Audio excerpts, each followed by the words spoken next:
Oh, do you? A Okay. little bit. I sound great Yeah, to myself you sound normally, great. You so sound great. Hello, everybody. We aren't starting the show right away because again, I am the one live streaming this, and I have not done this on YouTube yet. So I need to make sure everything is good before we proceed, so we don't waste anybody's time. So give me 2 seconds to see when we actually pop up on screen on our stream, because this is what you're seeing is like 20 seconds after we're actually saying it. So I need to actually see that we're all good before we go, because I don't want to waste a whole big board episode with us not actually being able to hear anything. I appreciate the check. Everybody, we aren't starting. Yeah, see, this is what I was. Yeah, it's showing my OBS. Yeah. We don't want OBS. We want me and you. Yep, try see now. We will find out in 20 seconds if that worked out. Find out in 20 seconds. Give me 2 seconds. So what happens normally is people who actually have experience doing this, you have a second YouTube channel that's private. Yeah. And you just go live on that one we're first. Good. I think we're good. Except for one thing I have to change is it says jazz draft. It does say jazz. I was going to bring that up in a second. I'm not quite sure how. Why does that below us? Yeah, I'm not sure. You gotta just whoop that out. Yeah.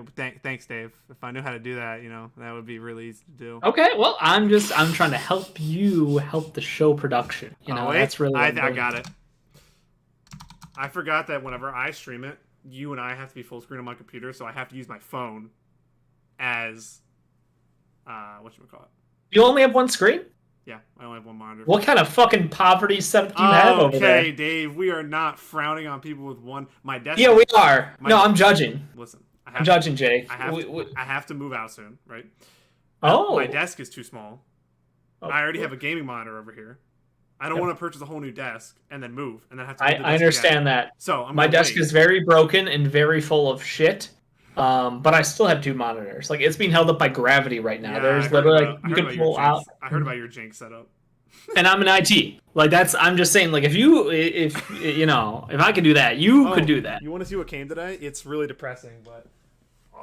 Hey. I don't even know what to expect. Is it a card? Is it a Gem Mint 10? Are we talking? No, it's a shirt. A rated? Oh, it's a shirt. Oh, you got your DI. Okay.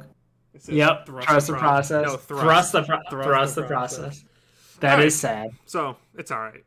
We still love Joel Embiid. Do I hear myself? You better. No, I just meant like when I was talking to you. I had the stream muted and I thought I you have the comments up because I cannot have them up when I am having my yes I do. Okay. Right now we got James Rain in there. We got Wes R.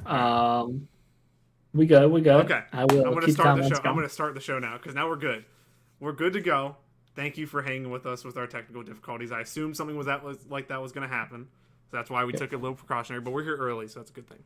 All right. I'm not even going to do like a real intro because I feel like we've already been talking. It's like, well, do the normal intro. Okay. Ricky will get pissy otherwise. Okay. Well, welcome into another edition of MVP Sports Live. My name is Jake Neverman. I'm here with. We haven't been together in a while.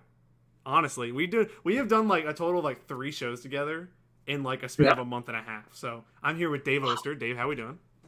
Quality over quantity, Jake. That's what we're about right here. We do provide the best NBA show on this network when we're together. A little jab there. Yeah, a little bit. But today's a very special show because we haven't talked our big boards together. We were talking a little bit before the show, but didn't go too in depth, so we could have our conversations on here. But before we get into that, housekeeping so Ricky doesn't get mad at me. Description down below. Patreon if you want to support us, or click that join button on that membership down below. Ricky should have a mock draft going up on Monday on Patreon, which will be up a week earlier than it is on YouTube. Also, check out the YouTube channel, though, because yesterday, my mock draft 1.0 went up. Yes, dude. Oh, no. What are we laughing about already? The comment section's just popping off already. Okay. That's I love it. Well, my mock draft went up yesterday. Yes, I forgot James Booknight due to an Excel error and my own stupidity. Sorry. He will be on my big board today though, so we can talk about him then. But check that out. That was the only mock draft that isn't going up on Patreon first because we wanted it to come straight out after the lottery results came out. Again, congratulations to Soapy and the Pistons for actually having happiness for once in their fandom. Don't fuck it up. Yeah, and that's all we ask. And also the Discord down below. Join best community in the world, talking daily. We now have an NBA draft channel. So we talked just draft inside that channel. It was going off today, honestly.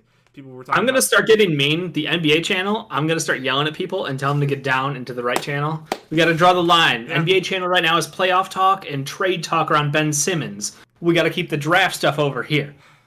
Yeah. Okay. We're not talking any of that today. Ricky is at a wedding right now, if you didn't know, and Ricky, kind of wanted us to, do a big board off the air and put it into a different video, but no, fuck it, we're gonna do it live because Ricky, we got the energy. Ricky is not around, so we have decided that today is the day that we are gonna do our first big board. It's a Friday. Let's celebrate the end of the week. So what we're gonna do is we're gonna go in reverse order. We're gonna go 30 to 21, and we're gonna go 20 to 11, and then we're gonna go 10 to 1. And we're just going to talk. I mean, I'm pretty sure Dave and I will fill 45 minutes to an hour talking about giraffe prospects on a big board. Keep going out. This might be about an hour and a half show today, Jake, unfortunately for you. Unfortunately, it's what I do. I talk a lot. I have to say, when I had to do that mock draft, for anybody who doesn't know, little backstory here. So what happens is I record my face cam. And then I send the face cam videos to Ricky, and he records the overlay of the screen and everything. So he basically just tracks and has it on the screen like the mock draft.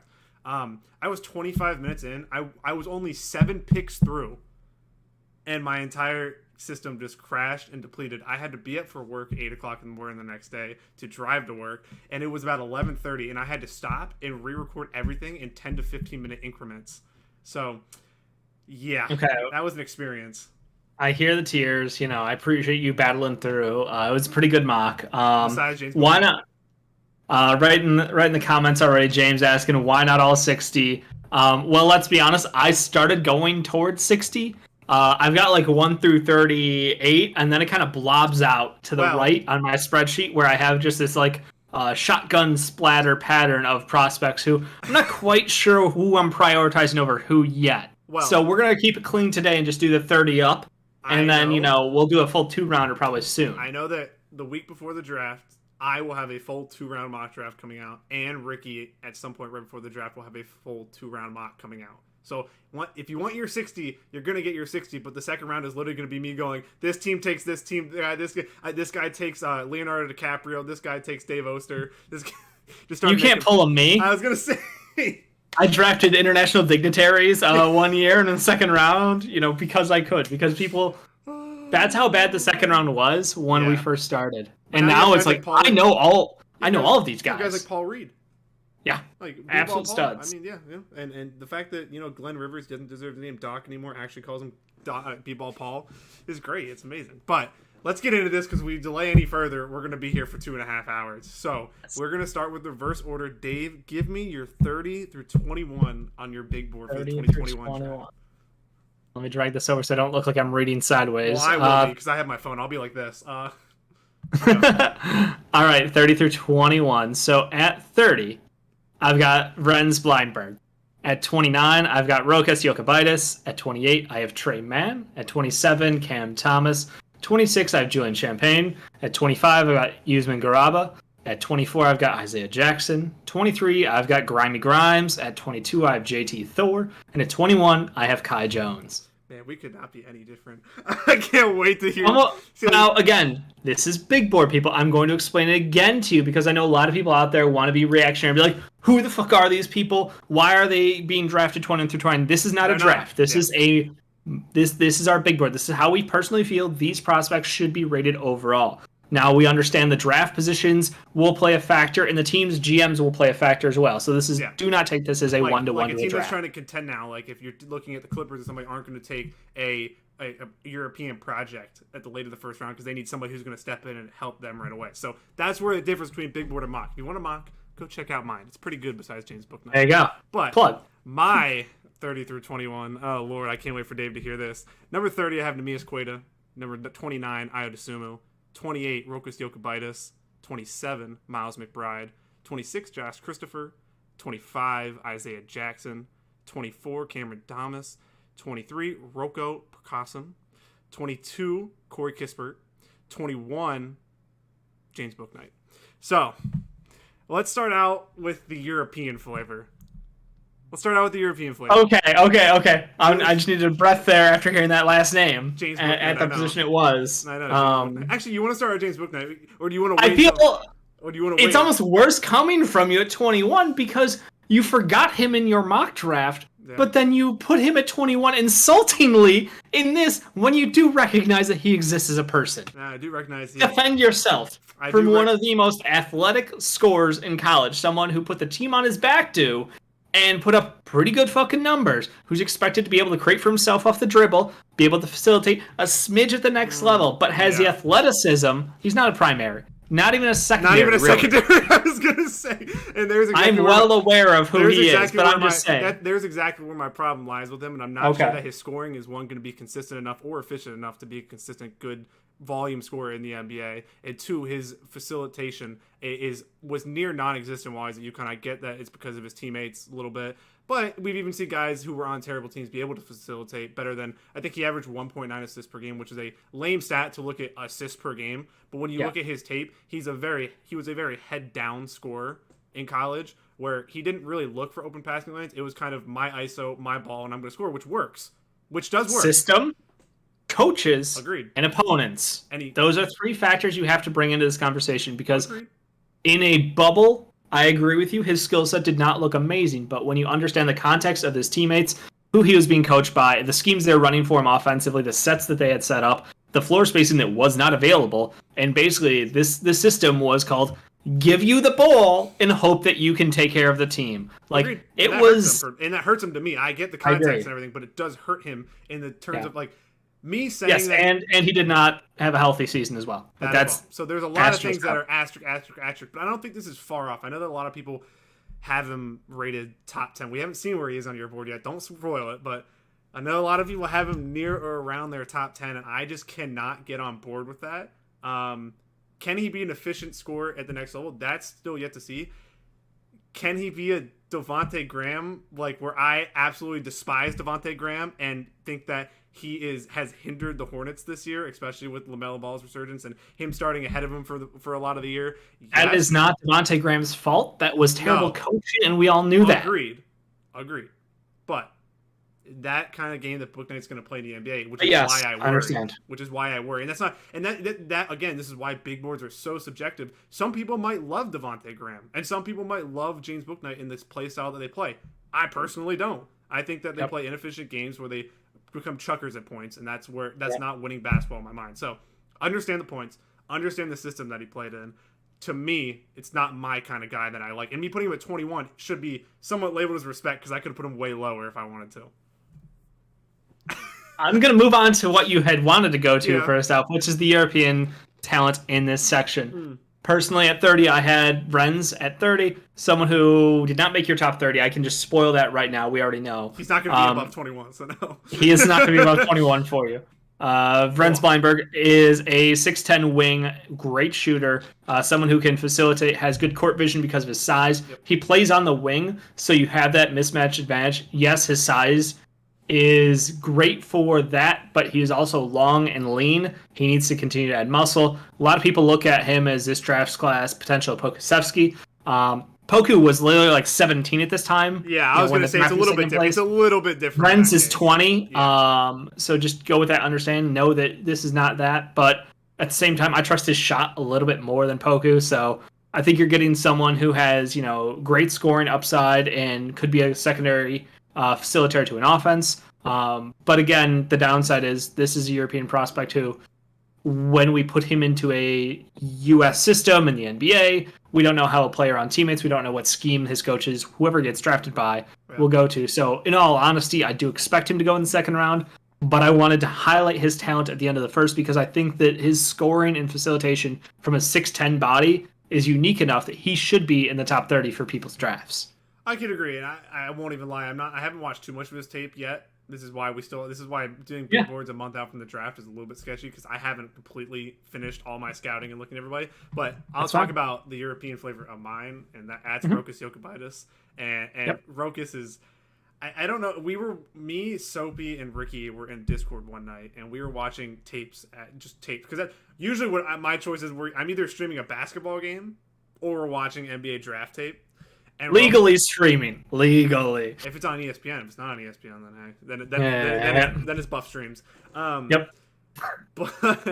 Rokas Jokubaitis is just a guy that is going to plug and play in the NBA, I think. And I know he has a lot of growing to do in terms of his ball handling and kind of growing his move set in terms of when he goes one way, he's pretty predictable in what he wants to do and whether it's a mid-range pull-up or a finish around the rim. But his catch-and-shoot game is going to translate right away into the NBA. Now, I think you'll hear both of us say this with a lot of these guys, is that it highly depends where they end up and to how effective they are. If you plug in a Rokas on a team that, like the Utah Jazz, he would plug in on the Utah Jazz and play right away and be an effective near 40% three-point shooter most likely. That is literally what he does. And if you can get him to do that and then help him grow his ball handling game and his distribution game, he can. You don't know what the sky the limit is. Could he be the lazy comparison you can give him is Joe Ingles. That is the laziest comparison you can give him, but it somewhat works. The other one that we talked about was Goran Dragic without a quick first step. I've leaned more away from that and more into this. That is what I would compare him to in the Euro League. What I think he's going to be in the NBA is more of a spot-up shooter who can put the ball on the floor from time to time. And his defensive game will, I would assume, grow because he has kind of the body length to be able to do it. So I think Rokas could be a good. Now, am I saying he could be a star or anything? No, but to be a high-end role player, that depending on the team that he ends up, that is a very possible scenario that we see for him. Yep, I completely understand, and I agree. Like, there's a lot of reasons to like him as a potential talent, and I think the range, 20 through 30 or 21 through 30, is right about where he should be. It's someone who still needs to prove himself, but at the same time, he's got good enough size. He's got good enough shooting mechanics.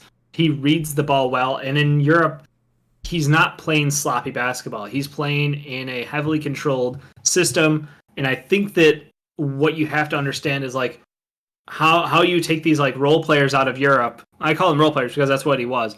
And like, is he a sixth man? Is he a seventh man on the roster? Or do you see him as a 3 years from now starter? Like, that's the projection that's so hard to see in these players. And I think that, we're watching Killian Hayes, who I think we were all rooting for none more than KOC, I believe, who had him number 1 overall in his big board.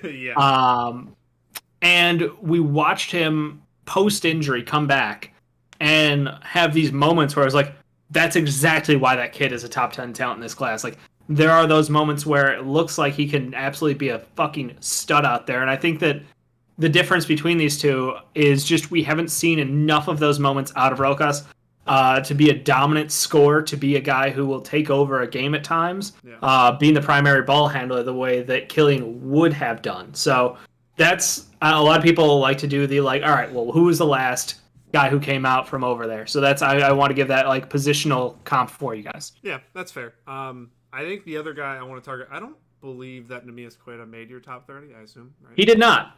Anything close, or?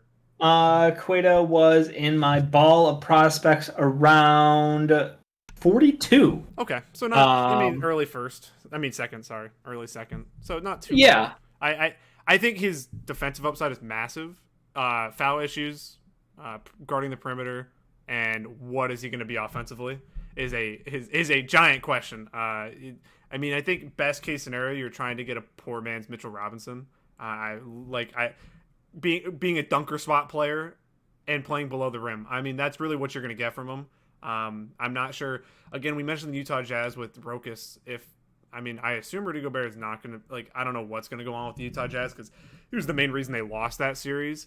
Oh, you take that fucking back right now. Mike Conley being out is the main reason they lost that series.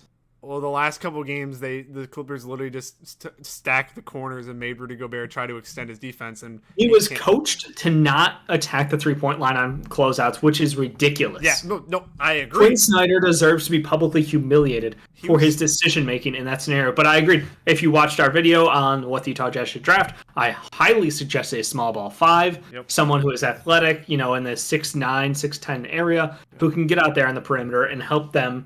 And that is the reason, when you say Neemias Queta is someone who, could be, a poor man's Mitch Rob, I don't draft defensive backup centers. That's not something that any NBA team looks for. When you're looking for a center off the bench, you're looking for a bouncy guy, high energy, someone who can play offensive basketball because, let's be honest, second unit defense is something you can take advantage of. So I'm trying to name like a second unit. So you're saying Kobe Cockburn, and yes, I'm saying Cockburn because I like to say his name like that. I'm saying Luka Garza is someone who people should be respecting more. And he lost the 20 pounds. Luka Garza did not make my top 30, but he probably will by the draft time. Again, he lost the weight. Now his shooting form has always been great. He looks like your stereotypical small ball stretch ball five. That is literally what he looks like, and he's looking. It's hard to not like. He's looking what Mike Scott was supposed to be. That is what he is. That is what Mike Scott was supposed to be. Is what you get out of Luka Garza. James in chat brings up our boy Greg Brown, someone who absolutely could be a small ball five. His athleticism is insane. He needs to spend about 3 years learning how to play basketball, though. Raptors, take him because you could develop in the G League. I don't disagree with that pick because, again, the Raptors are one of the best teams for building talent and developing talent. Indiana or Toronto. That's where you want to go. If you want to get developed in the G League, you want to end up in Indiana or Toronto. Or the Spurs, sorry. I forgot the Spurs just always produce. They're I say, well, that's because they throw their rookies at the G League. Like, you don't see the fucking floor in the NBA. Yeah, until you prove to us that you're good enough. Exactly. Greg Brown, someone who his potential oozes. His athleticism is insane. I love so much about what he could be, but he literally doesn't know how to play fucking basketball. It drives me nuts. Yeah, it's kind of like not anything play style, but when Thon Maker came into the league, you're like, this guy plays basketball? You're like, he doesn't know what he's doing out there. He's literally like who was it who fouled out of a G League game when it was like 7 fouls or 9 fouls? It was 10, and Thon Maker did. It was Thon Maker, yeah. Okay, that's who it was. I remember watching that and being like, does he even like have any understanding of staying on your feet? Like when you're 7'2", just stay on your feet. On everything. On everything. Yeah, and Mitch Robinson had that problem too. I think a lot of what you'll see a difference in our mocks is that I favor defense very highly, and while you'll definitely see that because one of the names that you said in this round is going to pop up 2 rounds from now in mine, and it's going to be interesting. The only other guy I wanted to mention before we move on to the next kind of set is I wanted to mention Miles McBride. Kind of a guy, right outside my top 30. He was at 32. I love him as well, but I just didn't have the squeeze room for him yet. I was gonna say he is like the guy, the prototypical third to fourth year college player who's gonna step in and be able to make an impact on both ends. He's not great at anything. He's just good at a lot of things. He has a good shot, can finish at the rim, good facilitating, does not turn the ball over very often, and he's very solid defensively, and he can guard basically 1 through 3. So 6'9" wingspan. Yeah, now I'm saying, and I almost want to say he can guard 1 through 4 because he has a 6'9" wingspan. But I pull myself back and say 1 through 3. But he is like, I'm not saying he's going to be a high end volume bench player in the NBA. Okay. And that is what and if that's what we talk about with these teams in the late end of the first round taking, this is what the Clippers have kind of made their money on the last couple of years, is taking a guy like a Terrence Mann, who is going to be a high end volume role player, but he might turn into more, which is what we saw him do against Utah. So I think Miles McBride is right along those lines again. I think Trey Mann, another guy you mentioned, could be right along those lines again. He'll be the first name you hear in my next list. So he's a guy targeting in this 21 through 30 range. If you can get a high-end volume role player, it's an absolute win. Right. It's an absolute win. I was going back a couple of years, just a couple. If you go back to the 2016 class, there was a there was a conversation on the NBA draft subreddit about it, and it was like top 15 players from 2016. You start looking like, man, that class is so fucking loaded that there's an argument through 20. Yeah. And then you look at other years and you're like, I got 11 guys I like, and the rest of these guys fucking suck. Well, this is one of those classes where it looks like there is incredible depth. There are role players in the league through and through. I'm talking 1 through 60. We're going to see about 2-3 undrafted players get onto rosters and be in the NBA for the next 5 years. There is so much talent in this fucking draft class. Yeah, I remember when I first started looking, I was like, oh yeah, this is a 4-man class, and then you just have the rest of them. And while to some degree that is the truth, there's 4 set guys at the top of this draft that you're locking superstar potential. There's even, we'll talk about it when we get to our top 10, is there is tricklings of superstar potential in other players. I know we vastly disagree on one of them that we'll get to in the next round. But yeah, I think like you look back and like the Sixers getting Matisse Thybulle late in the middle of the 20s, like that's what you're aiming for. If you can get not an all NBA defender, but if you can get a guy that can do a little bit less than him, but a little bit more offensively, it's exactly what you're looking for. You're just looking to get, I mean, role players in this 21 to 30 range. All these teams are playoff teams, NBA championship contenders. They're just trying to add depth. And if you somehow happen to run into a superstar, then you just can't count your blessings at that point. Yeah, one guy or two guys I want to highlight real quickly. One, JT Thor, someone who has climbed up boards incredibly recently. His measurements are out of this world. His age, apparently people just had his age wrong by an entire year, which is hilarious. That changes a lot of things for a lot of people. So I expect him to go, honestly, I'm just throwing a dart and saying the Nuggets, because let's say a raw, big, lanky wing prospect for the Nuggets seems to fit real fucking well for that team. So I think he will go first round. I think it's a guarantee already. I know he's one of the guys who stepped out of the combine situation or the workout. So excited to see what he can do at the next level. And the other guy, Quentin Grimes, we got the shout out again from James. Quentin's someone who 2 years ago I was talking about with Ricky and Sean. I love the idea of what that he and the Chicago Bull now, whose name I'm blanking on, we drafted him, Dotson. Dotson and Grimes started together in what was the dumbest offensive system in Kansas history. It was such a poorly run team. You're telling me the guy they just gave a lifetime contract to as their head coach isn't a good basketball coach because he couldn't win with even Joel Embiid and Andrew Wiggins? Oh, wow, I'm shocked. It was so poorly run, but I want to give Quentin Grimes credit for grinding out in college. He could have taken the easy way out. He would have been a mid-second rounder, early second rounder because of his high school hype tapes, basically, alone. But he grinded out. He transferred. He went to a system. He's worked on his shot. He's worked on his game. He is one of the best on-ball defenders in this draft class, and he has a handle. He has a shot. He can score, driving to the lane. Like, there's a lot to love about him, and I think that some teams are going to get very, very lucky to get him if he falls to the second round. I honestly believe he's got first-round talent, and he is, like you said, he's a sixth man. He's someone who could be, like the next Spencer Dinwiddie. Like, he has all the tools, and he's got the work ethic, and it's proven. That's the big thing. Like, we look so much at 1 year of college tape, and we go, this is who this guy is. Yeah. But with him, we get to see the progression after the struggle out the gates, and I think that says a lot about his character. Where some of the other guys, you hope that, hey, they can change it. They can work on it. Yep. Like, you have the proof in the pudding with this guy. You have a proof that he's actually year-to-year improvement instead of just banking on the chance that they can. But, Dave, let's move into the next segment. 20 through 11. Hit me with it. All right. 20 This is where, by the way, this is where we get spicy, because this is where you see our favorites come out, because there's going to be one clear favorite of mine that you're going to be like, he's way too high. But you go. Okay. So at number 20, I have Jaden Springer. At 19, I have Josh Christopher. 18, I have Joe Wieskamp. 17, I have Moses Moody. 16, I have Jalen Johnson. 15, I have Keon Johnson. 14, I have Barnes. 13, I have Davion. 12, I have Chris Duarte. 11, I have Josh Giddey. Oh, wow. Okay. This is, you're going to roast me for one of these. Okay, so number 20. Well, again, a lot of... Yeah, I'll let you go. Number 20, Trey Mann.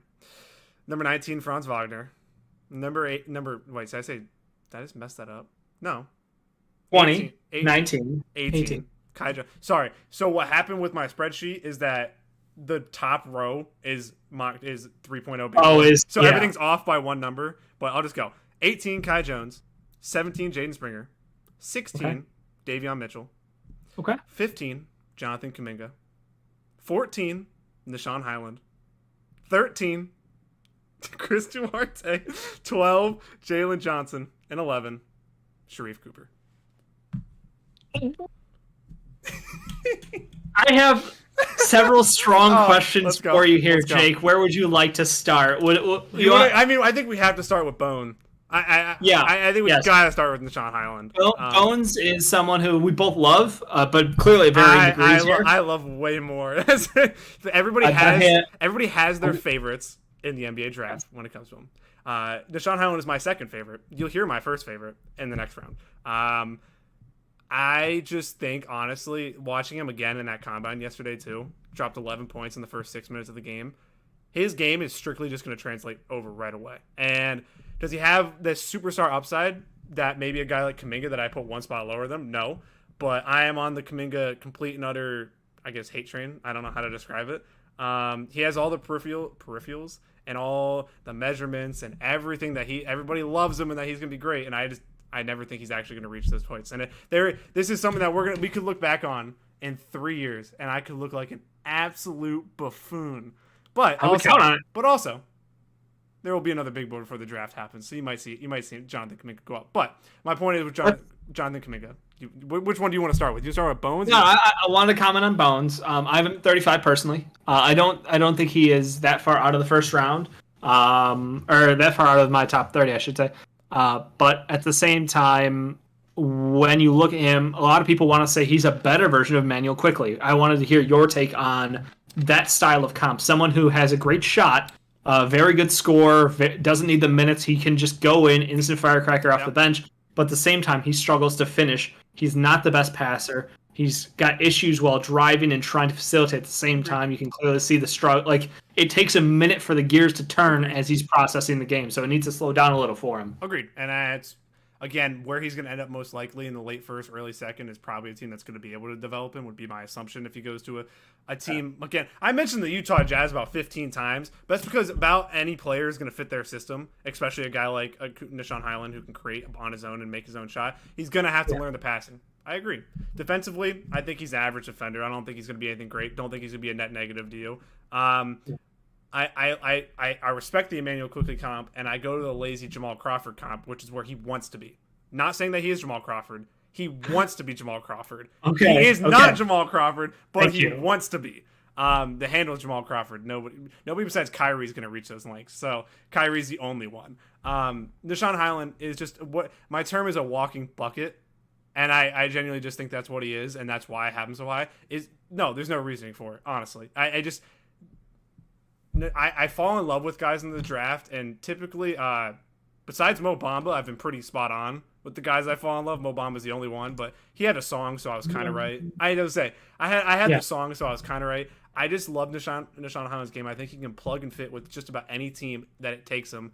And he also can contribute to just about any team on any level. And if he goes to a bad team, he could be a high volume scorer, and that's exactly what he probably ends up being. But if he goes to a contender, he could be a starting, not a starting, obviously. He could be a 6-man for a contender right away. I mean, depends on his mistakes, ball handling, but yeah. I mean, he's shitty Jordan Clarkson. He's somewhere in that. I was literally about to say Jordan Clarkson. Yeah, okay. Shittier though. Yeah, obviously he's still a prospect. So because Jordan Clarkson basically equals, Donovan Mitchell. Oh my God. We're not doing that. We're not doing that, Dave. We're not. But we're not getting you added in the Discord for another 3 months about putting the king on him, putting the crown on him.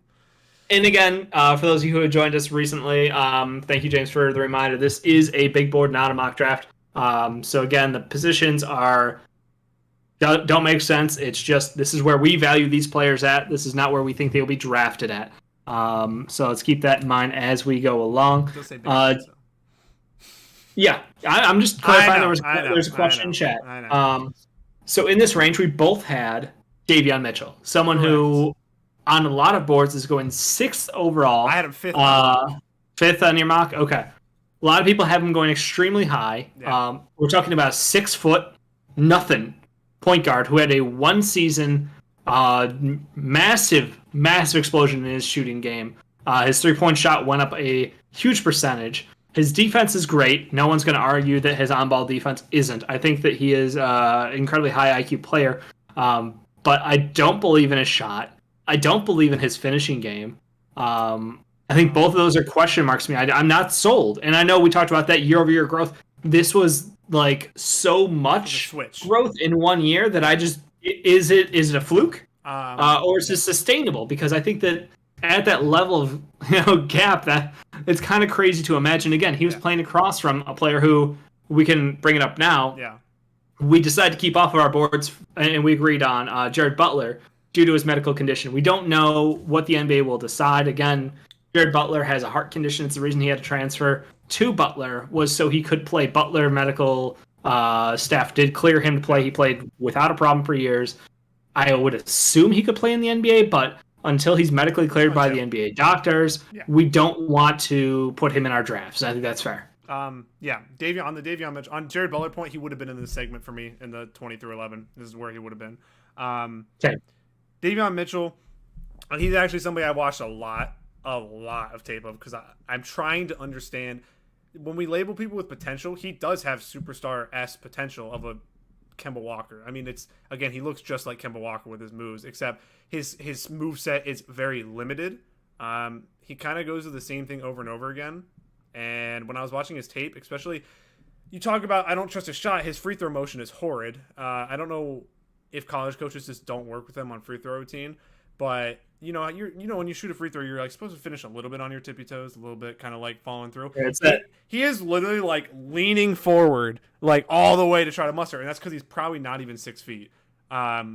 He did measure in 6 foot barefoot. Okay, 6 foot. It's official. 6 foot barefoot. Conspiracies. I don't believe it. KD measured in at like 6'11", so.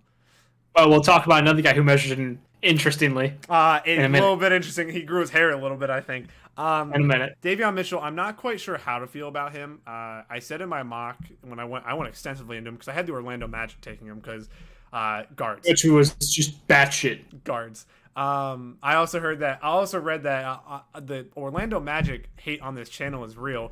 When I said they have no clear direction, I'm like, they don't. I'm like, you were wrong on that. I agree with whoever said that. They do not. Okay, we're not going to do an Orlando Magic debate here. They do not. Maybe another day. They do not have a clear direction in their franchise, and they are just taking best players. Mark Fultz, Jonathan Isaac, and my boy Chuma Okeke are the future. RJ Hampton looks like a rising star, and the fact that you refuse to accept that is on you, Jay. I literally said that RJ Hampton and Davion Mitchell can play together, which is why I would take him. And I don't believe in Cole Anthony, and Markelle Fultz has to stay healthy and consistently do what he did, not just for 7 games for me to buy into him.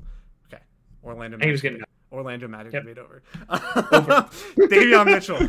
I just don't know how to read him. I have watched almost every single game and every single shot that he's taken the good year at Baylor, and I genuinely cannot get a wrap on him. My biggest problem with him is that when he gets doubled, he panics every time. That is my biggest issue with him, and he is going to have to be a primary ball handler most likely if people want him to reach that superstar potential. I don't think that's what he is. I think he could be an off-ball guard, almost like a spot-up shooter who can create from time to time, a secondary ball handler for a team, which he could be for the Orlando Magic if he played with RJ Hampton. But that is, and I love RJ Hampton, okay? I loved him last year in the draft, so don't tell me I don't buy into him being a rising star. I'm just saying that they have a plan. I'm not sure I buy into that plan of Jonathan Isaac. They have 2 shitty centers, but they have a plan. I'm just glad they finally hit. Okay, enough Orlando Magic talk. Other guy I want. Davion Mitchell. Neither one of us. Neither one of us believes that he has the talent to go number 5 overall in most of these. But you have to accept it. If GMs view it as this is a guy who has star potential to them because of his incredibly physical play, his upside on defense, and belief in his shot following through at the NBA level, like. That's fair. You know, a lot of people do the lazy comp of Mitchell to Mitchell, and you hope that he could play similar. No, I'm serious. I know. I just don't buy into They hope that he can play similar to Donovan, and I think that's hilarious. Yeah, I think Davion is an entirely different player, and those people haven't watched a game of Baylor. I think if you get Kemba this year, you're pretty happy with what you get from Davion. If you get Kemba without the knee problems, that's a great player, though. That when you put that out there, like he's a much better defender, but Kemba was clutch as fuck. Like that was Kemba's neck. That was the fourth quarter. Kemba takes over. You had those moments. Davion got to play Batman and Robin trading off with Jared Butler. That Baylor team was a defensive fucking juggernaut out there. I don't want to take anything away from him, but it's just... No, you're right. I don't think the expectation should be to put a team on this man's shoulder. I completely agree. That's why I said go to the Orlando Magic. We're the third fiddle, okay? So don't tell me I'm crazy, okay? Next guy I want to talk about, Chris Duarte, one of my favorites in the draft. He's probably my top 3 are blank, who we'll get to in the next round. Chris Duarte and Deshaun Bones Highland. Chris Duarte, he is going to be 24 years old when he starts in the NBA. That is a big deterrent for most people, and it's probably why he's number 13 on my board. But if you're looking for a 3-and-D wing to step in and play for your team right away and contribute, it's him in this draft. It is genuinely him. He has everything. What does that look? I've got someone on my board who is equally, if not a better 3-and-D player in Joe Wieskamp. I like Wieskamp. He did not make my top 30. He is close. What's wrong? Is it his shot being off? No, his shot is not off. I don't buy into his game translating at the same level that Chris Duarte's game will translate with Chris Duarte. Chris Duarte, okay, don't get me off track with Joey's game yet.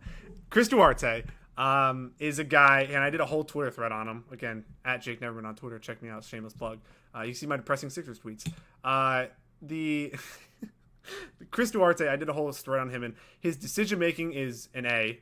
His shooting is an A, and his ability to finish at the rim is honestly, I think it's underrated. He basically does everything well. He's good at reading passing lanes, on ball defensively. He has the wingspan to be able to translate to the NBA. I don't think he'll be an elite defender. He'll be a normal, probably slightly above average defender in the NBA. And then his offensive game is slowly growing, and his shot's there. I don't really see a negative to take him, and especially in the middle of the first round at his age. The Golden State Warriors would be the perfect pick for him I don't buy into them keeping 7 and 14, but if he's there at 14, I think it's the perfect pick for them. He steps right in. He plays better than any of their bench wings probably right now, and he's just ish around. No, I mean, like it's that question because it's like they have a 2-man bench. You know, it's Scano Anderson and Jordan Poole. Whoa! And like after that, it doesn't really matter. Whoa, Nico Mannion disrespect. You know my feelings on Nico Mannion. He played 31 games this year. I could not believe that when I saw my feelings on Nico Mannion belonging in the fucking Chinese league. When I saw him that he played 31 games, I could not believe my eyes. I was like, huh? They were a desperate team. But even if you throw Toscano Anderson, Poole, and Chris Duarte out there, I agree. You need to get a primary ball handler still on that bench unit, which is what their main problem was their playmaking. You can add that. If you have 7 and 14, you can add a playmaker, and you can add a Davion Mitchell 7. I don't buy into his playmaking being that good. So a lot of people mocked it. A lot of people have already said the dream team is to get Davion and Chris on this team, and you add instantly defense and scoring, floor spacing. You get everything you need for a backup unit for the Warriors. I don't agree. I'm just telling you what the fucking people are saying, Jay. The people want it. Chris Duarte with the second pick, Josh Giddey with the first pick, and then you're talking. So what are you looking at me for? We'll get into Josh Giddey in the next segment. Chris Duarte, I love him. His game's going to transit to the NBA. You hear me say it a lot with the draft after the top 4. Find a high-volume role player. That's what Chris Duarte is. That's what he'll plug and play. He could honestly probably, not for every team, but he could start for some teams right away just because of his experience. I mean, he's 5 years older than most of these rookies, exactly. To be fair. So you're really just taking a guy. You get a guy who's going to be in his prime in his last year of his rookie deal. So that's true. That is something that is again, you talk about draft shit, and it's like Malcolm Brogdon kind of had that. He came out, older, and he was instantly a high-level role player, and now he is a high-level starter. And I don't think anyone regrets that. Like everybody's like, man, you got to start respecting upperclassmen far more Miles in the McBride. NBA draft. That's literally what we're talking about. Like, nobody's regretting it. I'm talking about trading Ben Simmons for Malcolm Brogdon. So. We will talk Raekwon Gray maybe at the end. Maybe we'll throw in some. We'll do the best of the rest because he's outside. Is there anybody else that you want to talk about in this 11 through 19? Yes, there is. 20. I'm sure there is. 11 through 20. Bring it over.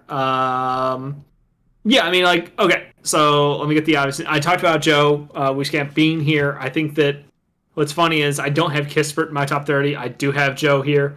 I think that he is a better 3-and-D player. I think that strong.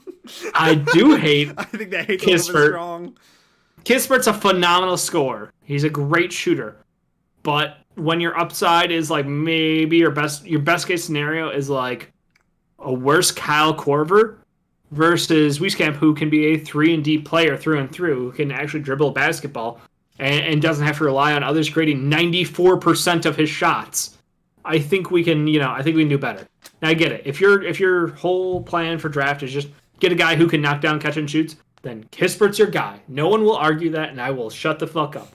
But I'm talking about a more well-rounded player, maybe not as high, but a very good shooter. Outside of that, I think that we could go next segment because my 11th and Giddey is in your top 10, I assume. He's in the top 10. Yeah, so we can have that conversation. Okay, now. Let's go 10 through 1. You fire at me. Sure. At number 10, I have Wagner. At 9, I have Rocco. At 8, I have Bouknight. 7, I have Sengun. 6, Kuminga. 5, I have Cooper. 4, Suggs. 3 Mobley, 2 Cade, and 1 JG4. They say we're the We Agree podcast, and we could not disagree. It's not that we disagree. We just have a little bit different rankings on certain people. I'll go into mine. 10, I have Moses Moody. 9, I have Sengun. 8, I have Usman Garuba. 7, yeah, I have Scotty Barnes. 6, I have Keon Johnson. 5, I have Josh Giddey. 4, Jalen Suggs. 3, Jalen Green. 2, Evan Mobley. And 1, Mr. Detroit Piston. Apparently the first player ever excited to play in Detroit, Cade Cunningham. No, I know where we're going to start. First off is we have to start with Usman Garuba. I think that jumped out to me. I said earlier that I favor defense. The league is transitioning to a small ball 5 for the majority of players outside of like your Jokic and your Embiid and Vucevic, who are kind of like, even though Vucevic, I know he's not a small guy, but he plays almost like a small ball 5 at times with how good he is distributing and playing in the post.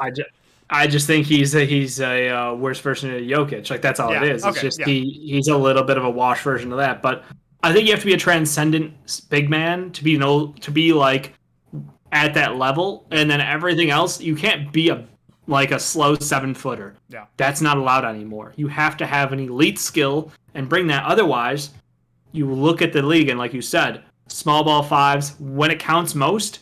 That's what teams are rolling with. You see the Clippers unless you have that transcendent. Marcus Morris was playing. Also, shout out to Victor Zubac. Nick Batum. But they used Morris as the backup center yesterday. They used Batum as well. Oh, yeah, but I'm saying they changed the starting lineup to purposely have Marcus Morris come as the backup center. Shout out to Victor Zubac, who was the best player on the court last night, by the way. That was a wild turnabout. That I had been wrong for 2 series by him, but he finally proved me right. So matchups, man. When the other team runs a traditional center, Zubac's usable. Yep.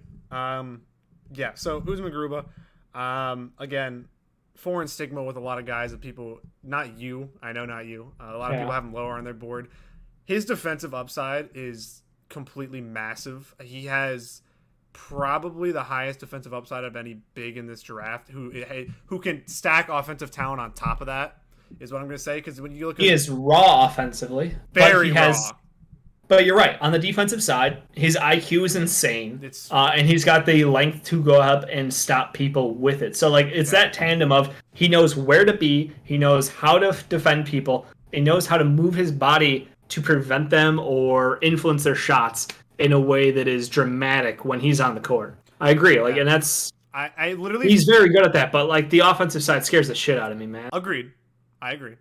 I literally found myself watching his tape and just laughing defensively the plays I made him watch. Like, I was like, that's just disrespectful. Like, and I understand the players that he's playing against and all. He is playing in one of the best foreign leagues in the Spanish league. He plays for Real Madrid. So I think that his defensive upside is too big to pass up. When his mechanics are not bad is the problem. Okay. They're not great, but they're definitely not bad. They're not Ben Simmons bad. They're nothing. Okay. They're nothing. I mean, even it's so funny. You were just talking about don't shy away from jank jump shots, even though like I agree. If it goes in, if it works, I won't have a problem with it. So that's going to be the big thing, seeing his game translate.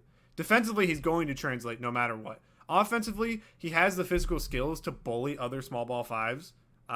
And his post game, I mean, I don't really count post game when I'm looking at a small ball 5 because it's basically non-existent. He's going to be standing on the 3-point line for the majority or setting a pick and rolling. But he can't hit it. I understand. I get it. I don't think his shot. But you have him in the top 10. You have someone who is a small ball 5. Yes. Who one of the key concepts of the small ball 5 is to stretch the floor on offense. What the fuck is he doing? I don't think that his shot mechanics are that bad, and they're easily fixable in my mind from watching his tape, which is why I have him this high. It's a part of a big board is having belief in the growth, and I have belief in Usman Garuba that he can grow into at least a formidable offensive shooter. Not great, not 40%. If he can shoot 35% with his defense that he brings, he is unbelievably worth a top 10 pick in this draft in my mind. I agree. The lazy, if he ends up in the Warriors, he just gets to learn behind Draymond, which, I mean, not that it would work at all because neither of them can stretch the floor right now. I just want to watch, like, imagine the Warriors have to get a stop at the end of a game and they put Usman and Draymond on the court at the same time. It's going to be which one of them is going to get the snatch block. Yeah. It's like, hang on. Klay Thompson, Wiggins, Garuba, and Draymond. Good fucking luck. And then whoever. It doesn't even matter. 4 lockdown defenders. Get Duarte, and then just stick Duarte with his length out there. It genuinely does not matter who else there is. I love his defensive upside. I love the fact that I believe that he can stretch the floor eventually. I believe. And I don't think, and he has okay ball handling skills for being a small ball 5 already. So everything defensively is already there. Offensively, it's there, just not to fruition yet. So that is, I mean, a lot of this draft, and I talked about it again in my mock, was outside of the top 4, you have to gamble on some type of potential to hit. It's like there are not, unless you're looking for a Duarte who is going to plug in to be a role player, a lot of the guys like a Davion Mitchell who you want to be a superstar, you have to gamble. And Usman Garuba is a complete and utter gamble. But that defense, if he can even become a little bit on the offensive side, it's too much to pass up. Yeah, he has 2 elite NBA level skills in his defensive IQ and his body. He knows how to use both, and I think that that's a fair bet in this draft class to hedge on him developing an offensive game. Yeah. One of the big things that hasn't really happened over there is he's been playing out of position more or less. Just most recently in his last game, he got to be a small ball 5, and he looked very good doing it. So I think that's something that a lot of people, like you mentioned, like that probably is the future for him. I don't think he is a Bam Adebayo kind of a player. No. So get that out of your mind already, because I hear the people who are like, he's a 6'9" center. Like, he's Bam. Like, no. He's not Bam. He's not Onyeka. That's not who he is. So, no. All right. So you're betting on he's got 2 genuine skills for the NBA. You hope the offensive game comes together. Yeah, I mean, you're looking at him to be Al Horford. Like, not the post game. Passing game and being able to stretch the floor while being a switchable defender, that's what you hope for. If he can come even somewhat of Al Horford was, that's what you want. If he doesn't improve, like if he does not improve at all, he's Kenneth Faried. So that is like a Manimal Kenneth Faried also. Not disrespectful Rockets Kenneth Faried where he just turned into garbage. He had no knees at that point. Yeah, at that point he had no knees. That team with Ty Lawson and Danilo Gallinari and Kenneth Faried and JaVale McGee. Those were the days. The post-Melo Nuggets, those were the days. I guess the next person we move into is Josh Giddey. I think it kind of has to be. Now, I didn't hear this right. Did you have Giddey over Barnes in yours? I did. Okay, I also had Giddey over Barnes in mine. Okay. And I just want to talk about that because a lot of people, Scotty Barnes is someone who a lot of people have, fighting for 4 even overall on the mock draft side. And I think he has an incredible body. He can defend 1 through 5. Yeah. People like his passing. I don't know if I'm sold on that. His offensive game is so far behind, in my opinion, that he's on the same level as Usman Garuba. So I don't know where. I guess that's the question is like, do you see them as similar players almost? But also like, I know I stepped away from the Giddey thing right away, but like Barnes versus Garuba, I think that that's a fair, you could look at them in a bubble. That's a fair comparison. I just think that I guess Scotty Barnes' shot comes in more ready. A lot of his comparisons have been to Batum, kind of the role he played this year. I think when we look at a prototypical small ball 5, you want so weird to say now. You want to look at Jeff Green. Jeff Green was like, I said this. I forget when I said this, but if people had figured out that this was Jeff Green's role 10 years ago, his career would have been so different as to it is now. That now with these small ball 5s coming in with Scotty Barnes and Usman Garuba, even a Segun who's completely opposite from them but could play a small ball 5 if forced to. I think Scotty Barnes comes in with a little bit less of a robust offensive game than Usman Garuba, which is why people will lean towards them. I probably step towards Scotty Barnes now, honestly, because of the college bias. Honestly, like if Usman Garuba and Scotty Lewis were both playing in college and not one playing in Spain, it could have been different. What was that? You said Lewis, not Barnes. Yeah, sorry. Scotty Lewis, trash ass fucking athletic wing who never developed. Scotty Barnes. I like Scotty Barnes' ability to plug and play right away. I'm not sure what his upside is the problem. Is his upside compared to Nicholas Batum, and then you compare an upside of Usman Garuba to a Al Horford, which is a higher ceiling in my mind. That's probably why I have them pretty equal. I think I have them 2 spots away from each other. Okay. I think it's very difficult right now to lean either one. It's just personal choice. I think Scotty Barnes is more ready now. Usman Garuba is better for the future. Would be my reasoning. Okay. Yeah, I'm trying to float that out there, but so we both have Giddey higher, which is the unique take. I think a lot of people look at Josh Giddey and they just go lazy and they go, "What is that? Because of LaMelo Ball?" And I'm like, no, it's because he's also just happens because he's fucking amazing. Okay, sorry. 6'8", with a little bit of a handle, with great court vision. Now, that's where the positives stop.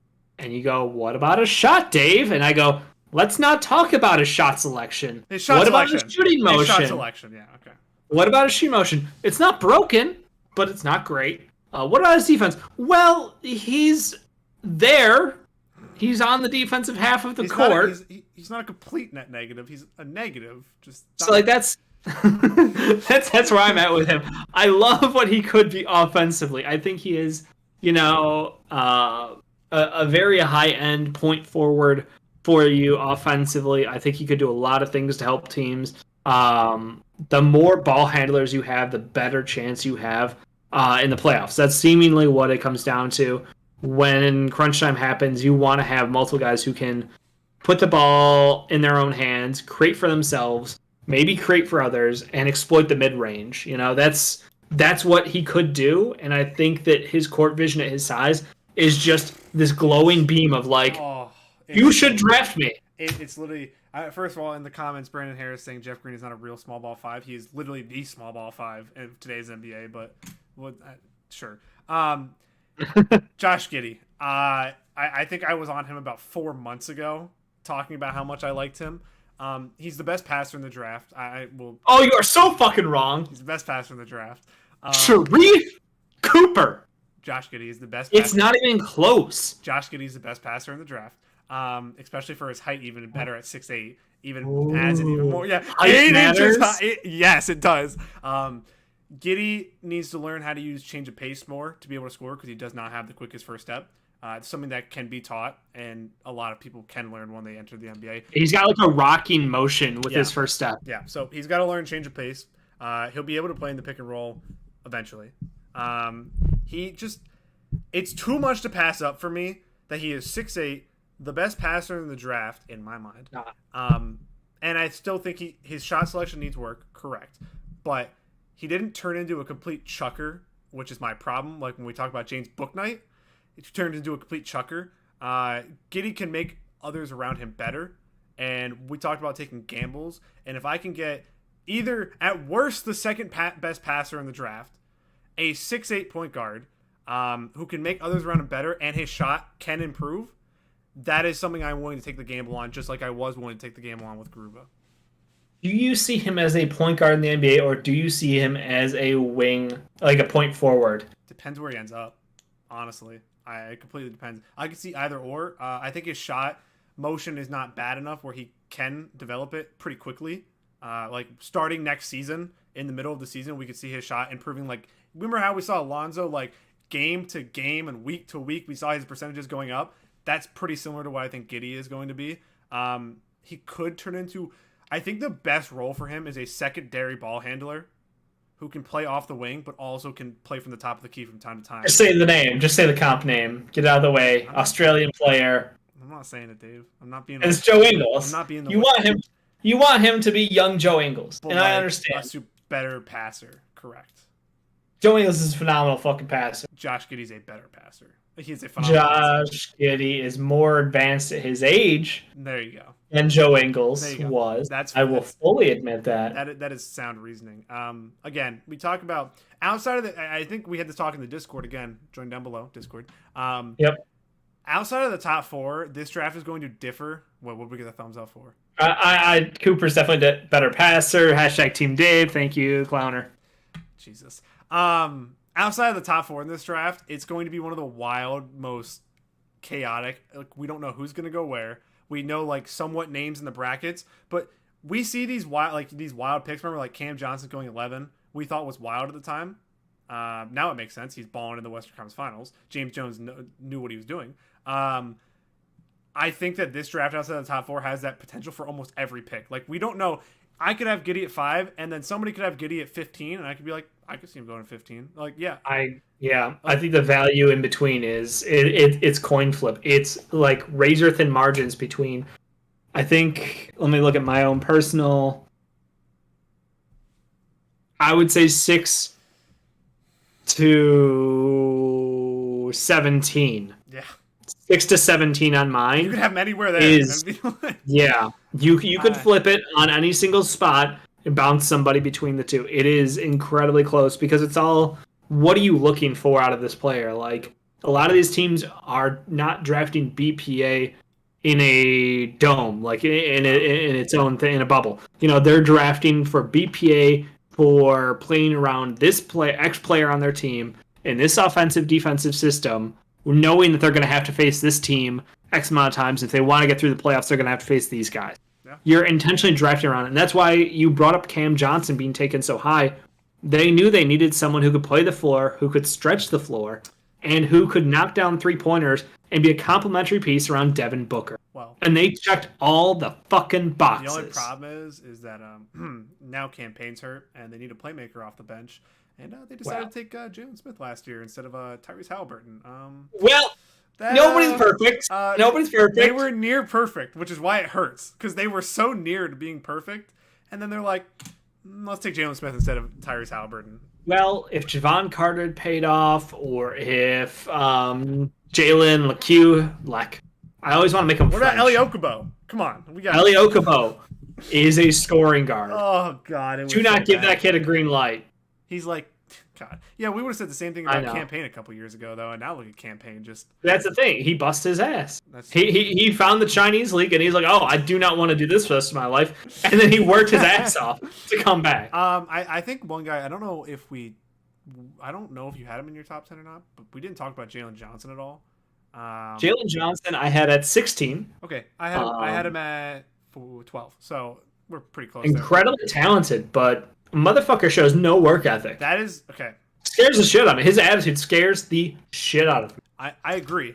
It was why I have him at 12, because if he had a good attitude, he would be in this contention for 5, 6, 7. He'd be 4. Yeah, I was gonna say. So that is what I talked. I keep referencing mock draft. Go on MVP Sports. Watch my mock draft. Yeah. I'm doing a mailbag Monday. This Monday. I can't wait for that. I'm gonna fucking pump that. To answer your question. So please, if I have enough questions, it's gonna turn into a mailbag Monday. But I don't know if I'm gonna have enough questions yet. His potential is through the roof. We talk about superstar potential and taking gambles. He is probably the centerpiece, him and Kuminga, of this draft of gambles for superstar potential. And he does everything so okay. And his body, and all he needs is a little growth in his game, and he can be a star in the league. It just, will he put in the work to get there is the massive question with him. I mean, we've talked about motors with players. I think motors change a lot when they get onto a contending team. We've seen it with DeAndre Ayton, who people killed his motor for not wanting to play defense, and now he's just been a defensive monster in the playoffs. So, and we've seen the opposite side. Yeah. Ben Simmons, LSU player. Didn't seem interested in playing college basketball at all. And then the NBA, he's so fucking lackadaisical on the offensive side of the ball. He doesn't want even to shoot it. I mean, you gotta worry about sometimes the motivation. Had to go there. Okay. I want to do that to shoehorn in Trendon Watford outside the top 30.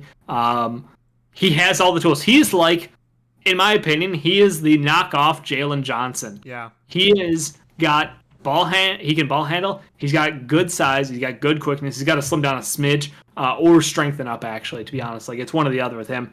But he's a fucking bucket. And I think that this is you know how Sean fell in love? Oh, God, who's the Timberwolves backup center? Naz Reid.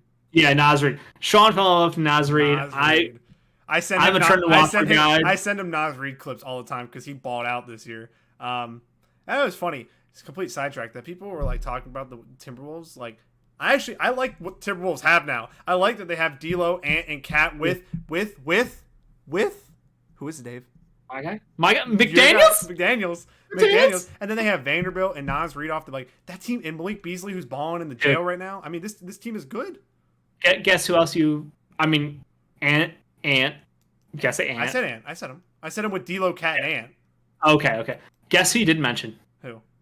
Leandro Bolmaro. Oh, yeah. I forgot about that, too. Who's going to walk over here and be a fantastic fucking wing day one now. Yep. And then, if he had been eligible for this draft class, he would probably be in the 10 through 14 range. Yeah. So, fucking golf clap for the Timberwolves on that. I think somebody we didn't talk about either was Sengun. In my mock, I had him taken by the Hornets. I said offensively, basically as gifted as you're going to get for a Euro center. His feet on defense are like bricks. That's the only issue. His per game stats defensively are not bad. I think it was something like looking at it in a bubble though. It was like 2 point something blocks and 1.4 steals per game. And again, remember Sengun's somebody who they stuck next to a complete center in Ariel Hukporti, right? Yeah. There was a pair, and I was trying to make sure I had the right ones. So they didn't even trust him to play center outright. He is in the same vein as. Give me. You want to know who the Hornets should sign, Dave? Who? Give me Richaun Holmes. Give me. Get in line behind the Toronto Raptors. Listen, just give me a lineup of LaMelo, Terry, Hayward. I think might be gone because they keep talking about trading him. So it's weird. So he's so good. Counting that he's gone. LaMelo, Miles, Terry, Miles, who I said in my mock, if they ever trade LaMelo, Miles better be traded with him. Because you cannot split them up. So Miles, Sengun, and Richaun Holmes. Oh. That team, filthy. Oh my gosh! I saw an edit of Richaun Holmes in a Hornets uniform, and I was just like, oh, the process worked. Jamie Grant playing it for Team USA. It worked. Sorry. I understand and agree. I think we both love Sengun. I have him at 7, and I dropped him to 7. He was 4 initially on my big board. I have 9. The measurables will be up in the air. He's still one of the youngest players in this draft class, but he's also the most accomplished player in this draft class. And I think that people still don't know how to properly weigh European leagues. This is in the Serbian league. He is maybe the 3rd best or 4th best league. He was the MVP of it. He was dominating grown-ass men who had weight, size, and height on him. His moves are clean, though, and you got to respect how well he functions. Oh. And the fact that if he continues to add, I saw a step-back 3 out of him, and I was like, oh, no. Dude, no. He literally, you watch his tape, and anybody who hasn't, I encourage you to. He's going up against these guys that look like they're twice the size of him, just, massive end-to-end, and he's just pulling out these post moves where they look like idiots. The entire time. He can ball handle in the post, which is something that we've seen guys struggle with when they hit the next level because they're used to being the biggest, strongest, fastest. That's not where he came from. He had to be craftier than other people, and that I think is to his own positive. It's not a detriment at all. He's learned to play the game around that. And you look at Euro centers, not comparing him to their skill set. I'm saying one skill they have is his ability to pass out of double teams when he gets doubled in the post. You look at a guy like Vucevic or Jokic, nowhere near their level, but the ability even Sabonis, that's the count because a lot of people are saying. Yeah, even the ability just to pass out of we've been talking about Embiid trying to learn this for 5 years, and he finally somewhat learned it. But a center or a big, whatever you want to call him, who has the ability to pass out of a double quickly and usually making the right decision is a massive boost to have right when you're starting your NBA career, because that is something that is very hard to be taught. That's why we talk about Davion Mitchell. The fact that I see him panic when he gets double teamed concerns me, because that's not something you can fix right away. Yeah, I mean, you've seen the progression with Joel Embiid. As good of a passer as Joel Embiid is, it was a skill that it took him years to grow on, and I think that's something that has changed the Sixers offense, because he can draw, the gravity of Joel Embiid with the ball in his hands is insane when he gets into the post and starts to back down. But 2 steps into that back down, they're throwing another guy at him, and he knows exactly where to go with the ball now. It's no longer something that they can just fluster him and quickly get to the point where he's going to make a dumb turnover. Yep, I agree. That is so hard to teach. I guess the only guy, and this will be the last guy, because I don't think we need to touch the top 4. We've made. Is it Cooper? Oh, we need 2 guys then. Top 4 we've talked about enough. We all both have Cade 1. We have Mobley and Green. No, we don't. What? I have JG 4-1. Oh my god. Okay, let's talk about that. I'm surprised you didn't hear that. I didn't hear that. I think whenever you got to 4, I just tuned out because I assumed it was going to go Suggs, Mobley, JG4, Cade. How is Cade, Mr. Slap the Wall himself, how is Cade not number 1 on your board? JG4 is incredible. He is basically baby Kobe out there. I don't know what people want more out of. Like, what could he have done outside of playing basketball in college to prove how good he is? His game in 3 weeks progressed at an insane rate. He is working with NBA level coaches. Guess who's not? Cade fucking Cunningham. He's working with family members. Surprised to hear that? No. We all know that there was an internal connection. Why would he go to a trash-ass school like OK State? We all understand the connection. So you're saying he's Ben Simmons? I'm not saying he's not Ben Simmons. Ben Simmons also went to LSU because of family. Yeah, I'm saying that when you want to be coached by the best, you take those steps. And I think that JG4 going to the G League to play alongside top talent, former professionals, and guys who have been in the league, have coached in the league for years, is the best thing you could do as a young prospect. And we watched him grow so much. He became better with the ball. He became better with his passing, making sure to commit less obvious turnovers. Like, his scoring is amazing. The float that he has is crazy. The body control is insane. He's not afraid to go at the line. He's not afraid to take shots. He knows so much about how to position his body and turn in midair, like, to get those. Oh my god, I gush about Dave, this kid. You got your pants all right down there? You got to change. I understand why Cade Cunningham is a can't-miss first overall prospect. I'm not going to disagree with that. I'm just saying that this is a draft class where you're going to look at and go, why didn't JG4 go first overall? Like we're doing, with Luka Doncic. Luka is by far the best player in the class. Trae Young is looking like he might be the best player right now, carrying his team through the playoffs.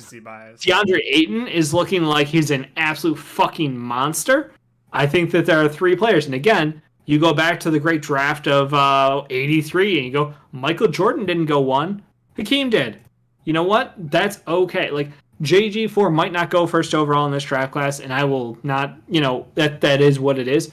But I think at the end of the day, he has the highest upside. He's a phenomenal ball handler. And if you're looking at what is the best group of players in this league, I'm not going to take someone who, can't do everything, create for himself, has insane athleticism. Like, Cade has below average athleticism in the NBA.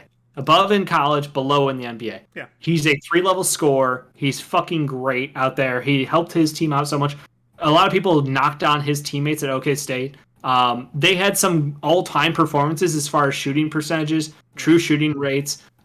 Their scoring is hilarious, but he's not a guy who's going to score 30 a game. JG4 is. Oh, yeah. JG4 is going to walk in the league, put up 20 a night, not have a question, and by year 3, he's going to be at 25. Year 5, he might be at 30.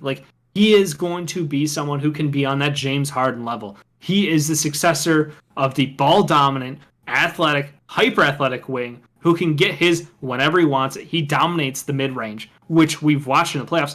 That is the most critical shot in the playoffs right now. You're seeing a lot of people talk about it, which I love that they're giving back love, because for a while there it felt like a dirty word to say mid-range shot. It's only a mid-range shot if you take it one step inside the 3-point line. Then it's a dirty shot. So fucking dumb. I hate it. I literally watched, we watched old 90s basketball, and it happened so much. I was sitting there ripping my hair out. I'm gonna cut you off because JG4.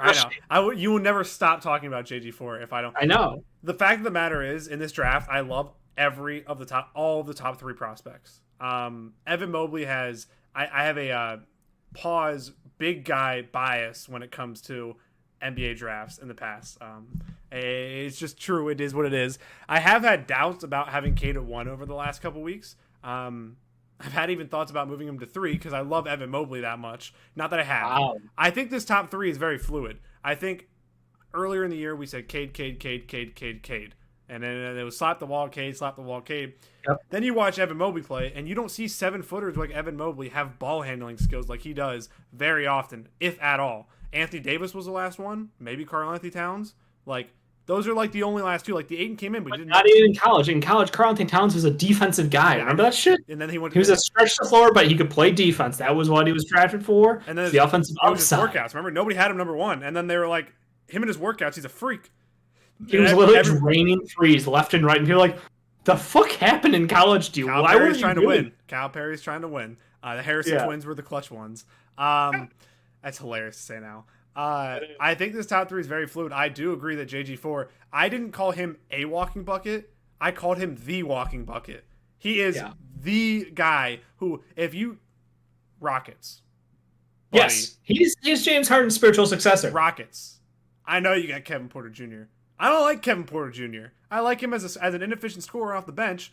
You have a chance to take JG4. I think you take JG4. Generational talent. I think all 3 of the top guys can be generational talent. I think now this is the point where I do agree with you. JG4 has the least bust potential out of the top 3, like in terms of reaching their potential. Because if JG4 is his lowest ceiling, he's gonna be a 20-point per game scorer. That is like his lowest of lows. How, like, if he does not improve on anything, he might average 20 points per game for his career, and that's at worst.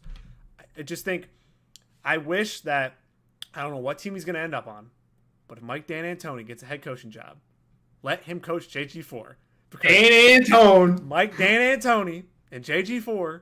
I don't know, like, I wish somehow, some way, the Pelicans could move up and get JG4, because I would love to see a Zion and JG4 offense, because that is what you want Brandon Ingram to be. And Brandon Ingram is great. He's good. He is not JG4 level of scoring, which is like, I do agree with you. JG4, you could have, I think the top 3 is fluid now. I think in past we've just stopped discussing it because of how it's just Cade. And if the Pistons take Cade at 1, it's gonna be like when the Suns took Ayton. I'm not gonna bash them for it.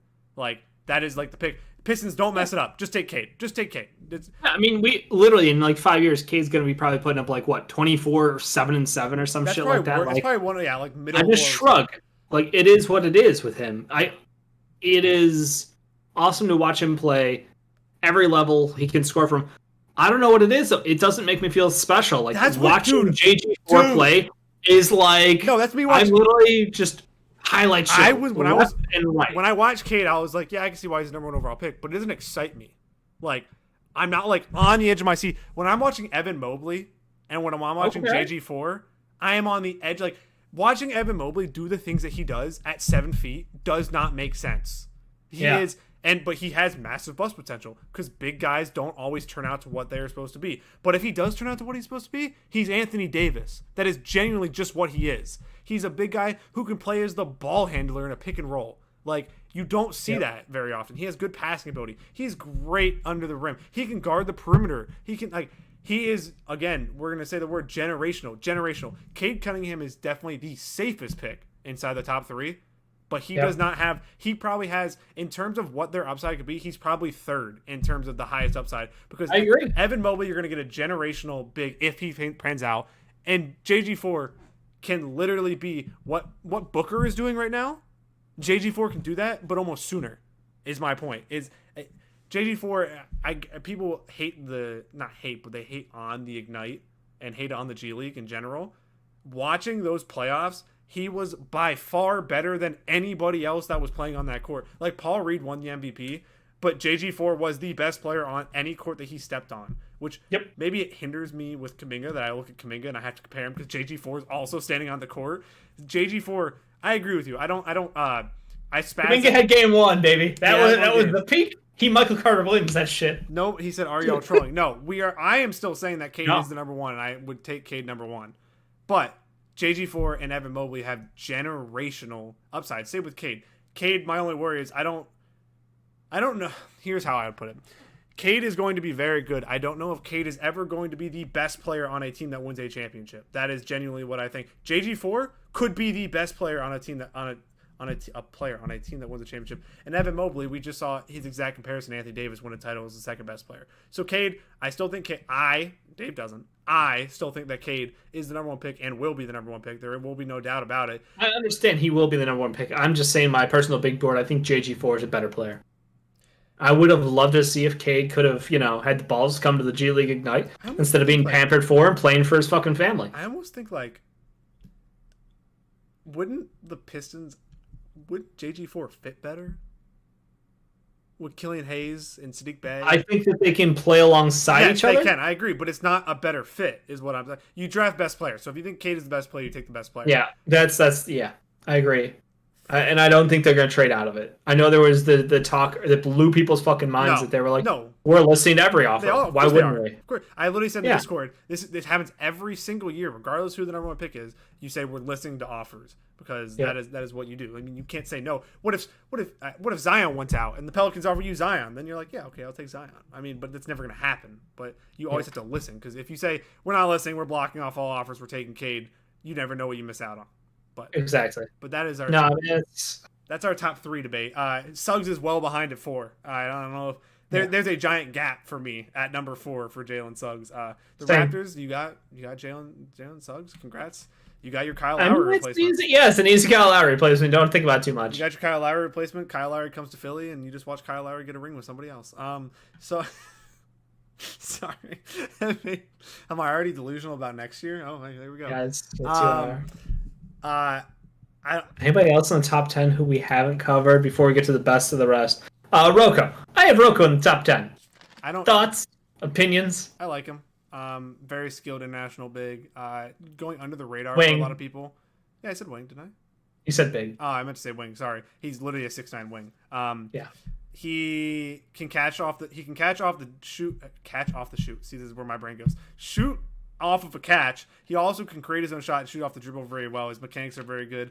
His passing is pretty above average. Defensively, his IQ, I'm not completely sold on his defensive IQ and his ability to kind of play off ball. I'm more worried about off ball defending when I look at draft prospects rather than on ball defending at this point. I'm not completely confident, but his body frame leads me to believe that he can learn how to play off ball defense at an above average rate just because of his wingspan, him being 6'9". I like him. I think I had him in the high 20s, like 22 or something like that. So again, like I said, this draft is completely subjective after 4. So I don't blame you for having him that high. I just wouldn't.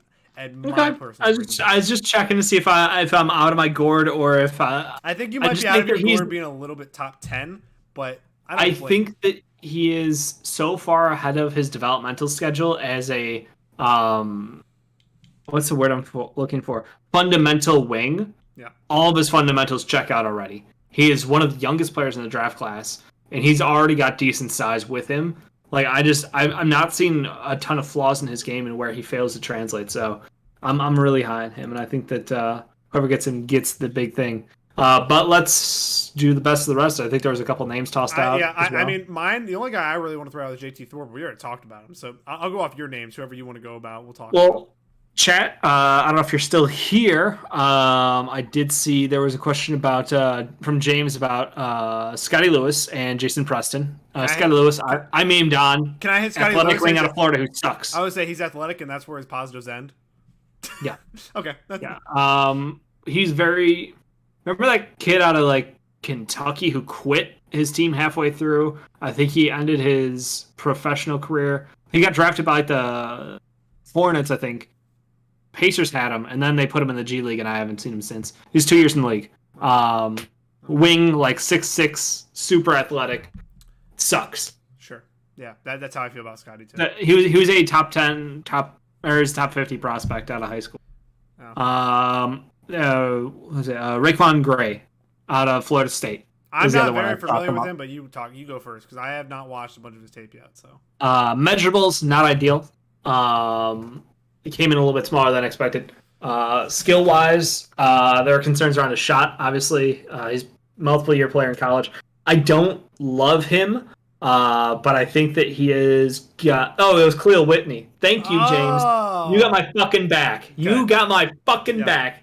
Khalil Whitney was the guy who I was thinking of. And again, incredible upside. Yeah. Super athlete. Yeah. I love the idea of what he could have been because he looked so damn good in high school, but... yeah, he quit in college and quit in the pros, basically. Jeremiah Earl Robinson, we didn't talk about. Yeah. Jerry. Villanova players, plug and play in the NBA, 3-and-D. I mean, that's basically what you're going to get from him. Again, not massive upside. Other guy that I wanted to throw out, why did I just blank on his name? I just had him up on my phone. Zaire Williams, neither of us talked about the entire time. He's high on some people's boards. You didn't have him. Was unimpressive in college. He dominated in high school because of his size, his athleticism. At the next level, again, shortened season. He didn't stand out one fucking bit. His shot was inconsistent. He's going to get drafted in the first round. Yep. Don't get me wrong. I'm not completely ridiculous here, but I don't think that he is someone who is going to show me anything in the first year.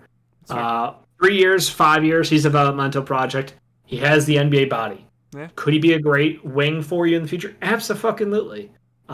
It's just he literally gave us nothing to work with in college, and his workouts and the team play, nothing.